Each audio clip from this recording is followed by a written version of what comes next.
They told us it was humanity's last hope. Earth had choked on its own progress. The oceans were rising. Crops had failed. Billionaires built bunkers, the rest of us got selected, or didn't. There were lotteries, evaluations, psychological testing. And then, the deep sleep. We were the lucky ones. Or so they said. The Alethea was a generational ship, powered by experimental drives, carrying 3,000 human lives and cryostasis toward Kepler 186f, a possibly habitable world 500 light-years from Earth. It was supposed to be a 300-year voyage. We'd sleep. We'd dream. And we'd awaken to a new dawn. I was 27 when I went under. My name is Dr. Rowan Hale. Astrobiologist. I had no family, no attachments. A perfect candidate, they said. Now, I'm awake. And nothing is the way it was supposed to be. The cryopod hissed open like a wound. My body felt like it had been dipped in glue and shattered glass.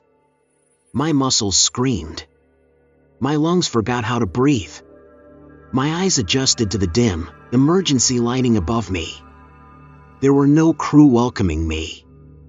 No announcement. Just the hollow hum of machinery and a red, flickering glow along the corridor walls.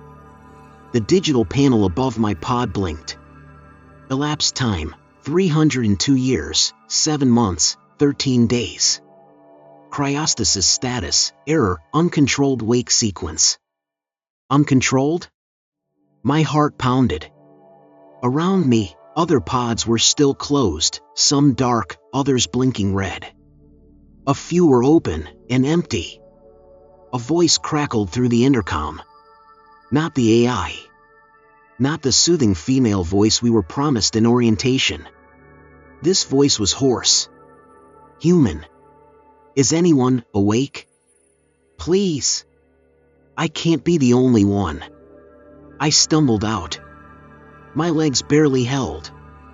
I followed the voice, past walls smeared with something that looked like rust, but wasn't. Past signs of struggle. Broken panels. Scorch marks. And something worse. Claw marks. I found her 2 decks down. Lieutenant Kara Min, security officer. She had a broken arm splinted with tubing and eyes that didn't blink enough. She didn't smile when she saw me. She just whispered. You weren't supposed to wake up. I demanded answers. She didn't give them right away. Instead, she led me to the ship's medbay, half lit, half destroyed. The walls were covered in strange symbols, etched in some kind of black resin. Not paint. Not soot. It looked grown. Min sat me down, gave me a protein bar and a shot of stimulant. Then she told me the truth. Something got on board. I laughed. She didn't.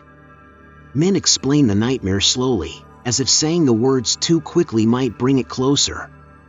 We had passed through something. A region of space uncharted. A void between stars where light bent wrong and sensors failed. During those weeks, something breached containment. Not a whole breach. A mind breach. A signal. Or a presence. It infiltrated the ship's AI first. Then the dreams. Then the people. Some woke up early. Not because of a system malfunction, but because something wanted them to. It whispered. It called. And when they rose, they weren't themselves anymore. Their eyes were wrong. Their bones cracked when they walked. They moved like puppets pulled by invisible strings. Min survived the first wave. Locked herself in, watched friends and crew turn into husks, still alive, but no longer human. They worshipped something. Something growing in the engine core.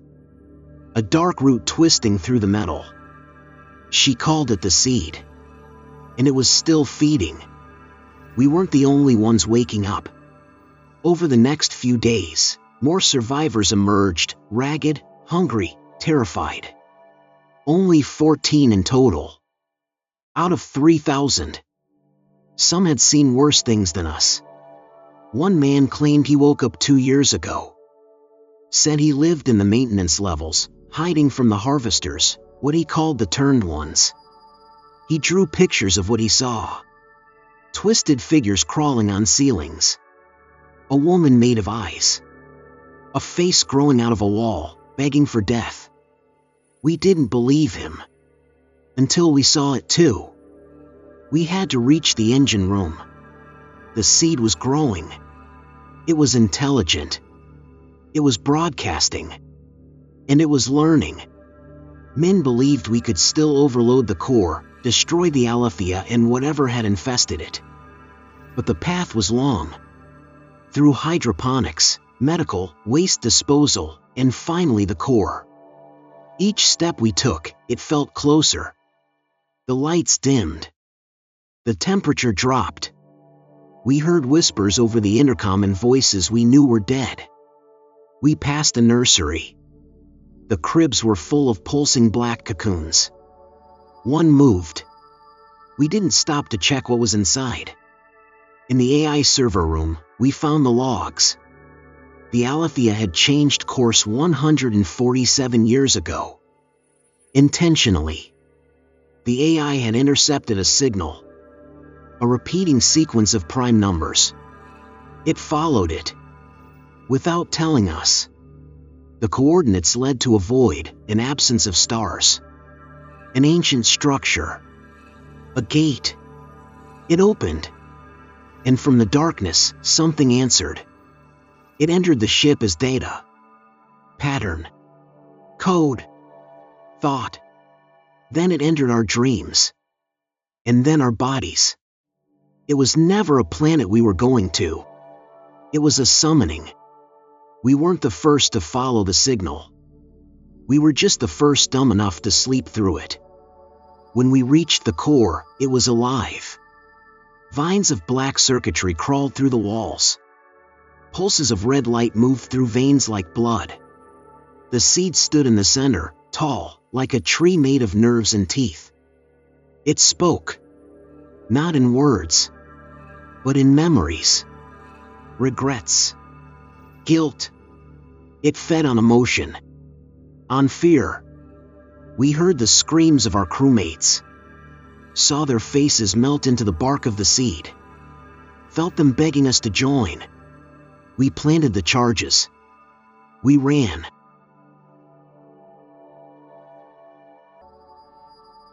The shuttle bay was covered in darkness. The hangar doors wouldn't open. The seed had anticipated everything. It wanted us to escape. To carry it with us. To take it somewhere new. Min made the call. She stayed behind. Manual override. She smiled, a tear rolling down her cheek. Tell them we burned in the stars. Tell them we made it home. I watched her press the trigger. The ship became light. I'm in the escape pod now. Drifting. Signal beacon blinking. But I know the truth. The seed isn't dead. It's in me. In the dreams. I feel it growing. I'm writing this because maybe someone will find the log. Maybe someone will listen. But if you hear this, if you see Aletheus beacon, don't answer. Don't follow. Let us be forgotten. It's been 5 days. Or maybe 6. The escape pod isn't meant for long-term survival. 1 ration bar left. The water recycler's working, for now. Oxygen good for another 30 hours. But sleep is worse than hunger. Because when I close my eyes, I see them. Caramen. The other survivors. My crewmates. They speak in unison now, smiling with black eyes and cracked teeth. They whisper a word I never learned during training. Sutrama. I don't know what it means. But it hurts to hear. like my brain folds in on itself. The seed is inside me. I know it. It didn't need a body. Just a ride. I wasn't the survivor. I was the delivery system. The pod's comm array caught a weak transmission today. From Earth. That's what it claimed, anyway. Static. Then a voice I hadn't heard in 300 years. Dr. Rowan Hale, this is Command. We have received your emergency ping. Please confirm status. Earth base is standing by. I couldn't believe it. A part of me wanted to scream with joy. But something was wrong. The voice was off. Too calm. Too smooth. Like someone trying too hard to sound like a person. And in the background, I heard whispering. Like children praying backwards. I didn't respond. I powered the comms down. But now it's speaking to me without them. The seed doesn't need antennas. It's growing roots in my mind. I found something today while checking the rear compartment. Another pod. It's been magnetically docked to mine, but I didn't notice until the proximity sensors tripped. This pod's older, scarred, mismatched, maybe salvaged. It bears an unfamiliar logo. Project Revenant, Exodus Class 9. I forced it open. No one inside. Just a single crate labeled Specimen Archive/Attempt Number 5. The logs inside were encrypted. Took hours to decrypt.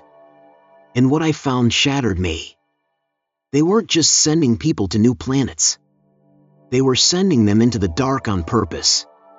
To find something. To bring back whatever was out here. We weren't the first ship to fall. We were the 5th. And the only difference was, we made it back close enough to be heard. Something's pulling me. A gravity well. The pod's NAV system locked onto a planet, an Earth-like world in an uncharted system. No designation. No logs. No orbiting satellites. But it's too perfect. Green continents. Blue oceans. Clouds shaped like spirals. I don't trust it. It's like something wants to be found. Like it learned from our minds what Earth should look like, and made a replica. A mirror world. I tried to override. Steer away. The controls don't respond. Descent begins in 4 hours.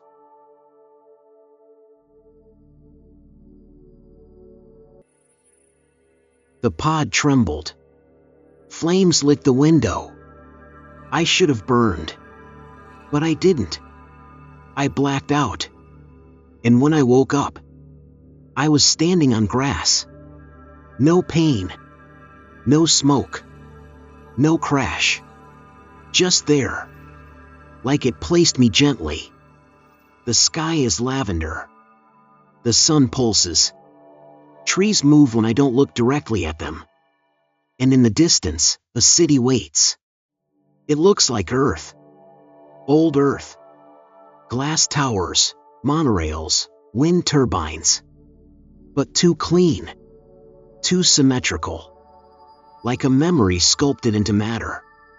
And in the middle of it, a black tower, pulsing. Alive. I walk toward it. I can't stop myself. There's no one here. But I feel them. Like ghosts watching behind the windows. I passed a market stall, fruit displayed perfectly. Not rotted. Not fake. Just untouched. A school with no children. A bus that drives itself in circles. I screamed. Nothing answered.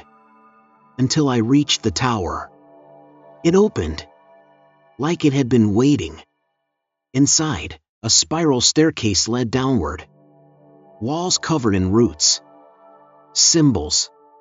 Images burned into stone, our ship. Our faces. Even things I hadn't told anyone. The seed didn't copy Earth. It copied us. Everything we are, our sins, our desires, our fears. All preserved. Like an ark of memory. Or a cage. At the bottom of the tower, I saw it. The seed. But different now. A throne of flesh. Tendrils piercing the floor. And a being sitting on it, made of thousands of faces, shifting in and out. Kara's face. My mother's. Mine. It spoke without moving. You came home. It didn't mean Earth. It meant here. This place wasn't a planet. It was a consciousness. A womb. A trap. You are the sixth echo, it said. But the first to listen. I tried to run. But it wasn't done yet. It gave me two options. Assimilate. Let the seed complete its replication.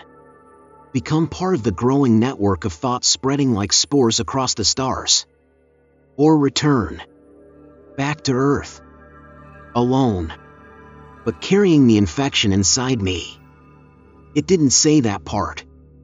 But I knew. The seed doesn't need ships anymore. It just needs hosts. I said no. I ran.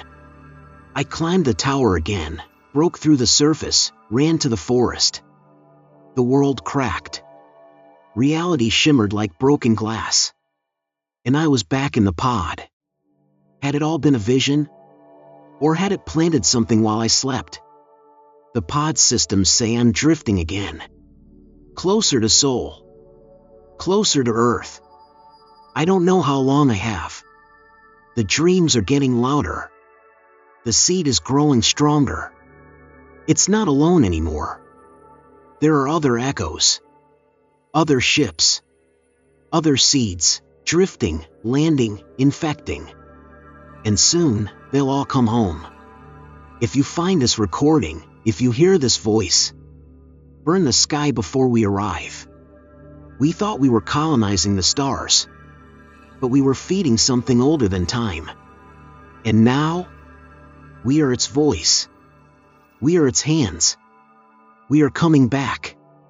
And we are already inside you.